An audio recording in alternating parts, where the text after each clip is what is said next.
कार्यकर्ताओं का मन टटोलने और सियासी साथियों की तलाश करने के लिए खुद राहुल गांधी जम्मू कश्मीर के दौरे पर हैं, जहां वो पीडीपी और नेशनल कॉन्फ्रेंस के नेताओं के साथ सीटों के बंटवारे पर चर्चा करने वाले हैं। लेकिन लगता नहीं कि इस बार जम्मू कश्मीर में कांग्रेस के लिए राह आसान रहने वाली है, क्योंकि इस बार हालात पहले से बेहद अलग हैं और जम्मू कश्मीर में कांग्रेस की सहयोगी पार्टियां उसे ज्यादा तवज्जो देने के मूड में नहीं है।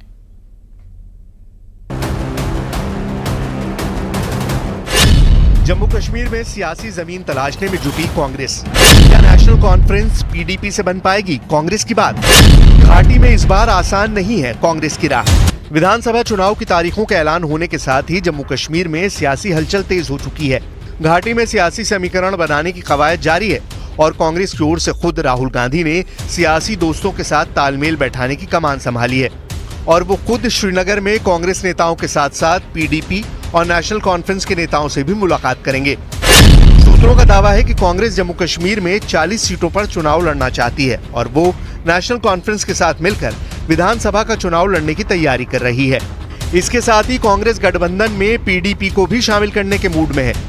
यानी साफ है कि कांग्रेस की पूरी कोशिश जम्मू कश्मीर में भी इंडिया गठबंधन के स्वरूप को बनाए रखना है।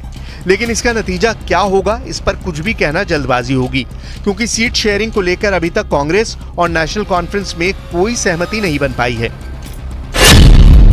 सूत्रों का दावा है कि उमर अब्दुल्ला कांग्रेस को 25 से ज्यादा सीट नहीं देना चाहते और न ही वो पीडीपी के साथ गठबंधन करने के मूड में दिख रहे हैं, क्योंकि उमर अब्दुल्ला का मानना है कि जम्मू कश्मीर में महबूबा मुफ्ती की पार्टी हाशिए पर आ चुकी है। लेकिन फिर भी कांग्रेस पीडीपी और नेशनल कॉन्फ्रेंस को साथ लाने की पूरी कोशिश कर रही है। लेकिन दोनों पार्टियों में बात नहीं बनने की सूरत में कांग्रेस ने प्लान बी भी तैयार कर लिया है, जिसके मुताबिक पीडीपी से बात नहीं बनने की सूरत में कांग्रेस कुछ सीटों पर पीडीपी के साथ फ्रेंडली फाइट के पक्ष में है। इसके साथ ही कांग्रेस महबूबा मुफ्ती की बेटी के खिलाफ उम्मीदवार नहीं उतारेगी। कांग्रेस जम्मू कश्मीर में सरकार बनाने के लिए हर मौके को आजमाना चाहती है। अलायंस का जहां तक ताल्लुक है, वो हर लाइक माइंडेड पार्टी के साथ बातचीत हो सकती है। उनका क्राइटेरिया एक ही है कि वो बीजेपी और उनके एजेंडा के खिलाफ होने चाहिए। ये जो जहां तक स्टेटहुड का ताल्लुक है, वो तो एक यूनिवर्सल डिमांड है। यूनिवर्सल डिमांड कहने का मतलब है कि रियासत जम्मू कश्मीर का हर बाशिंदा, ये उसकी डिमांड है। तो हर पॉलिटिकल पार्टी उस चीज को आगे चला सकती है, ये कोई बड़ी बात नहीं। कांग्रेस की पूरी कोशिश नेशनल कॉन्फ्रेंस और पीडीपी को साथ लाने की है और राहुल गांधी भी इसी प्लान के ब्लूप्रिंट के साथ आगे बढ़ रहे हैं। वहीं दूसरी तरफ उमर अब्दुल्ला राहुल के इस प्लान से कोई इत्तेफाक रखते नजर नहीं आ रहे हैं। तो महबूबा मुफ्ती ने भी नेशनल कॉन्फ्रेंस और कांग्रेस के साथ जाने को लेकर अपने पत्ते नहीं खोले। पिछले 5 साल से बहुत मुश्किल दौर से गुजर रहा है। हालात ऐसे हैं कि बात करके भी बात नहीं की जाती है। डर है, खौफ है, कोई दिखाता नहीं पर अंदर से सबको डर है, मुश्किलात हैं। तो ऐसे में जितने लोग हमारे साथ जुड़ते हैं, हमारी पार्टी को मजबूत बनाते हैं, तो उससे जम्मू कश्मीर के लोगों की आवाज़ मजबूत बन जाती है कि यहाँ बात करने की जरूरत है। इस बार जम्मू कश्मीर में 10 साल बाद चुनाव हो रहे हैं। परिसीमन के बाद यहाँ विधानसभा सीटों की स्थिति भी बदली है।